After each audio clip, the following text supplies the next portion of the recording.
Hi everyone, मैं हूं Deepak Kumar Chaudhary. GK के इस मिसलेनियस सीरीज जहां से हर एग्जाम्स में क्वेश्चन पूछे जाते हैं, आज हम देखेंगे भारत रत्न पार्ट 2। इस वीडियो में मैं आपको माइंड मैपिंग और इंटरेस्टिंग बैकग्राउंड इंफॉर्मेशन के जरिए बताऊंगा भारत रत्न किसको मिला, भारत रत्न कब मिला और मोस्ट इम्पोर्टेंट क्यों मिला, ताकि आप 48 लोगों का नाम रटने की बजाय आसानी से इसे कहानी की तरह याद रख सकें। अगर आपने भारत रत्न पार्ट 1 वाला वीडियो अभी तक नहीं देखा है तो इस वीडियो को देखने से पहले आप उन्हें जरूर देख लें, ताकि आपको ये वाला वीडियो समझने में प्रॉब्लम न हो। क्योंकि भारत रत्न पार्ट 1 वाला वीडियो में हमने अभी तक डिस्कस किया है भारत रत्न का परिचय और भारत रत्न से सम्मानित पहले 23 व्यक्तियों को। भारत रत्न पार्ट 1 वाले वीडियो का लिंक आपको आई बटन और डिस्क्रिप्शन में मिल जाएगा।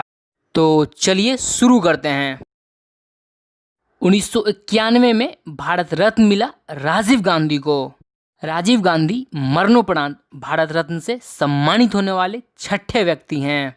1984 में अपनी मां इंदिरा गांधी की हत्या के बाद ये भारत के छठे और सबसे युवा प्रधानमंत्री बने।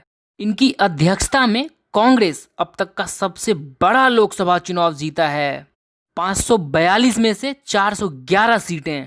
लेकिन साथ ही साथ इनका कार्यकाल काफी विवादों में रहा, जैसे भोपाल गैस त्रासदी 1984, जिसे अब तक पूरी दुनिया का वर्स्ट इंडस्ट्रियल डिजास्टर माना जाता है। 5 लाख से भी ज्यादा लोग इसके चपेट में आए थे। दूसरा, बोफोर्स घोटाला, जिसने 1989 में कांग्रेस की सरकार को गिराने में महत्वपूर्ण भूमिका निभाई।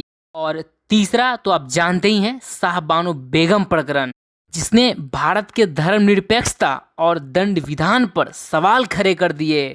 और फिर 1991 में एक चुनावी रैली के संबोधन के दौरान लिट्टे के एक आत्मघाती हमलावर द्वारा इनकी हत्या कर दी गई। कहा जाता है कि उस बम विस्फोट के बाद राजीव गांधी का शरीर इतने टुकड़ों में बंट गया था कि उसे पहचानना भी मुश्किल था। इनका समाधि स्थल वीर भूमि है। और फिर 1991 में ही भारत रत्न से सम्मानित हुए सरदार वल्लभ भाई पटेल। सरदार पटेल मरणोपरांत भारत रत्न से सम्मानित 7वें व्यक्ति हैं। सरदार पटेल वो लौह पुरुष हैं जिनके बिना हम और आप आज जिस भारतीय भूभाग पर खड़े हैं उसकी कल्पना ही नहीं की जा सकती। आप ऐसे समझिए कि जब नेहरू जी भारत के प्रथम प्रधानमंत्री बने तो इनके लिए उप प्रधानमंत्री का पद अस्तित्व में लाया गया। इस तरह सरदार पटेल भारत के प्रथम गृह मंत्री और उप प्रधानमंत्री बने। आजादी से पहले सरदार पटेल महान स्वतंत्रता सेनानियों में से एक, और आजादी के बाद भारत के राजनीतिक एकीकरण में महत्वपूर्ण भूमिका निभाई। और 1947 के भारत पाकिस्तान युद्ध के समय गृह मंत्री के रूप में देश की सेवा की। लौह पुरुष एवं सरदार इनके उपनाम हैं। सरदार उपनाम बारदोली सत्याग्रह 1928 के दौरान वहां की महिलाओं द्वारा दिया गया था। खेरा आंदोलन 1918 के दौरान भयंकर सूखे के कारण कर मत दो मतलब डोंट पे टैक्स का नारा प्रसिद्ध है।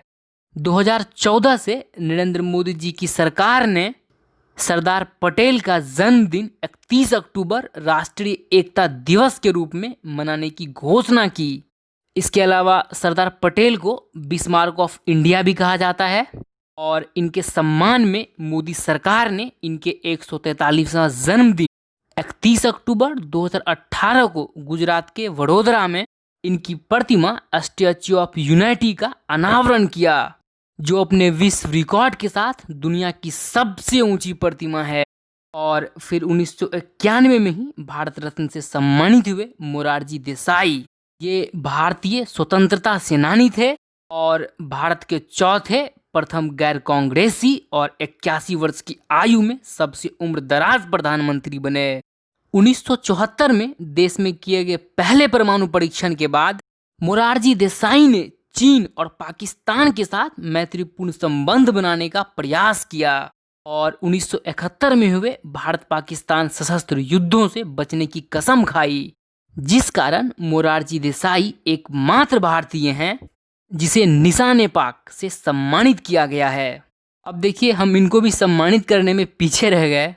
जब 1990 में पाकिस्तान ने इसे अपने सर्वोच्च नागरिक सम्मान से सम्मानित किया, तब उसके अगले साल हमने 1991 में इसे भारत रत्न से सम्मानित किया। नेचर की ओर इनकी प्रसिद्ध रचना है और अभय घाट इनका समाधि स्थल है।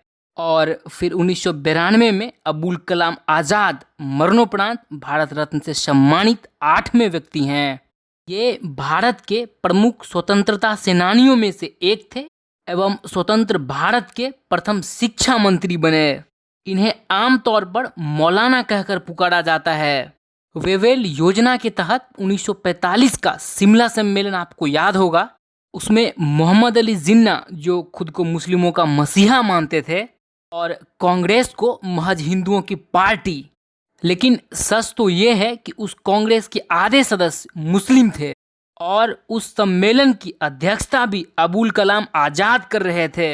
मुफ्त प्रारंभिक शिक्षा की दिशा में इनके योगदानों के लिए इनका जन्मदिन 11 नवंबर पूरे देश में नेशनल एजुकेशन डे के रूप में मनाया जाता है। और ये महात्मा गांधी जी के काफी करीबी रहे। इंडिया विंस फ्रीडम, गुब्बारे खातिर, अल हिलाल इनकी प्रसिद्ध रचना है।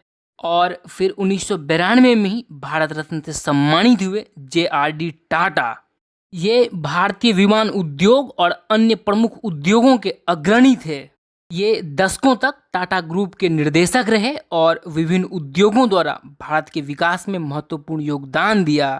Tata institute of fundamental research, Tata memorial hospital, Tata institute of social sciences, Tata Motors और TCS जैसे प्रमुख संस्थाओं के जनक हैं। एयर इंडिया की स्थापना करके भारत में एयरलाइंस की शुरुआत इन्होंने ही किया है।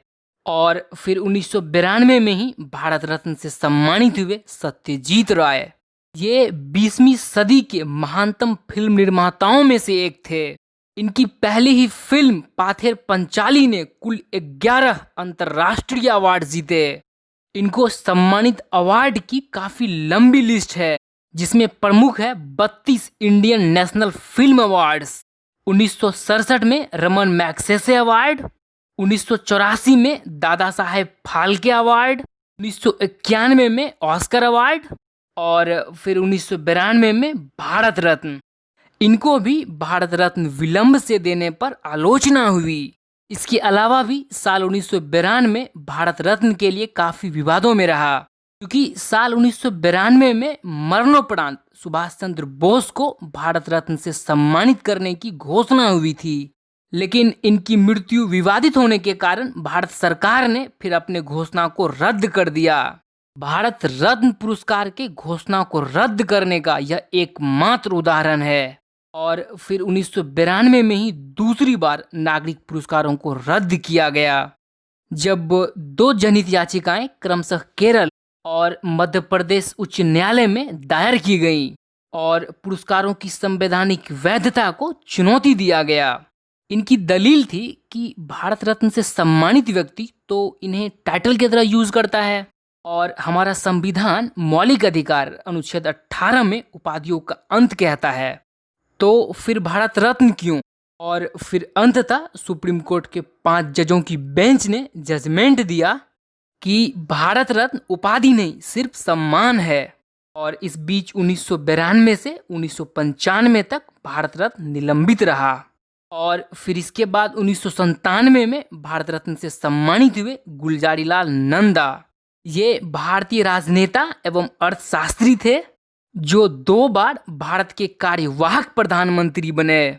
एक बार 1964 में जब नेहरू जी का निधन हुआ और दूसरी बार 1966 में जब लाल बहादुर शास्त्री जी का अकस्मात मृत्यु हुआ। और देखिए, यहाँ पर मैं आपसे एक चीज बोलना चाहता हूँ। अगर आपने द ताशकंद फाइल्स नाम की फिल्म नहीं देखी है तो आपको जरूर देखना चाहिए। और गुलजारीलाल नंदा जी का समाधि स्थल नारायण घाट है। और फिर 1997 में ही अरुणा आसफ अली भारत रत्न से सम्मानित मरणोपरांत 9वां व्यक्ति। ये एक भारतीय शिक्षक, राजनीतिक कार्यकर्ता और प्रकाशक थी।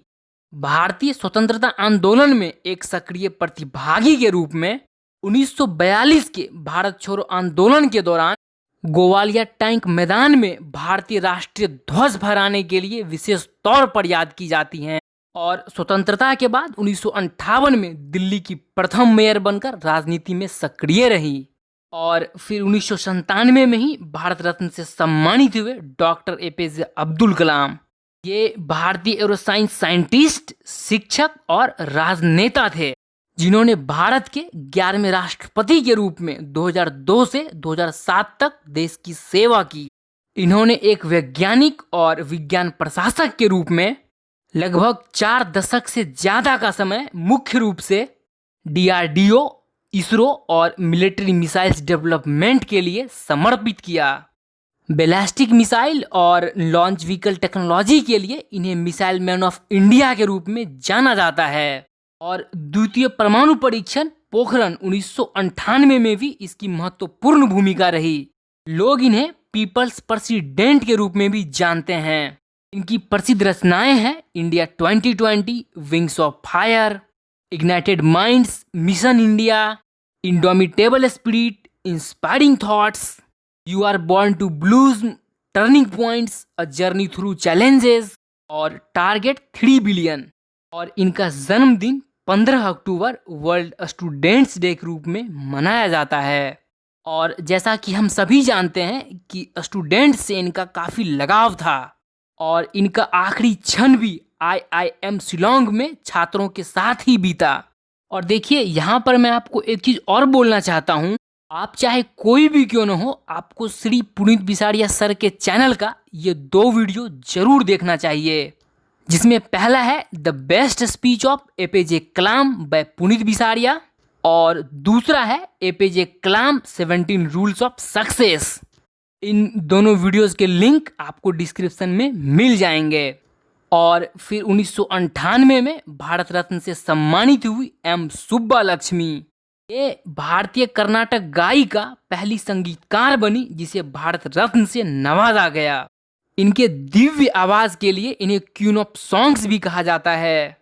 इन्हें 1974 में रमन मैग्सेसे पुरस्कार से भी सम्मानित किया गया है और ये 1966 में यूनाइटेड नेशंस जनरल असेंबली में परफॉर्म करने वाली पहली भारतीय बनी। और फिर 1998 में भारत रत्न से सम्मानित हुए चिदम्बरम सुब्रमण्यम। ये भारतीय स्वतंत्रता सेनानी एवं राजनेता थे। इन्होंने केंद्रीय मंत्रिमंडल में वित्त मंत्री और रक्षा मंत्री के रूप में कार्य किया है और लाल बहादुर शास्त्री जी के सरकार में इन्होंने कृषि मंत्री के रूप में हरित क्रांति की शुरुआत की और हरित क्रांति के लिए इन्हें भारत रत्न से नवाजा गया है। तो मैं उम्मीद करता हूं कि इस माइंड मैपिंग और इंटरेस्टिंग बैकग्राउंड इंफॉर्मेशन के कारण आप भारत रत्न और इससे सम्मानित होने वाले व्यक्तियों को आसानी से कहानी की तरह याद रख पाएंगे। तो आइए देखते हैं आज का प्रश्न। निम्न में से ऐसे राष्ट्रपति को चुनिए जिन्हें पहले भारत रत्न से सम्मानित किया गया और वे बाद में राष्ट्रपति बने। आप अपना आंसर हमें कमेंट बॉक्स में जरूर बताएं और अगले वीडियो भारत रत्न पार्ट 3 में हम देखेंगे बचे हुए 14 भारत रत्न प्राप्त करता, जो आपको जल्द ही प्रोवाइड किया जाएगा। आखिरी चीज, आप हमें कमेंट बॉक्स में जरूर बताएं कि आपको ये वीडियो कैसी लगी। और इसी के साथ मैं अपनी बात खत्म करता हूं। Thank you very much for your time and patience.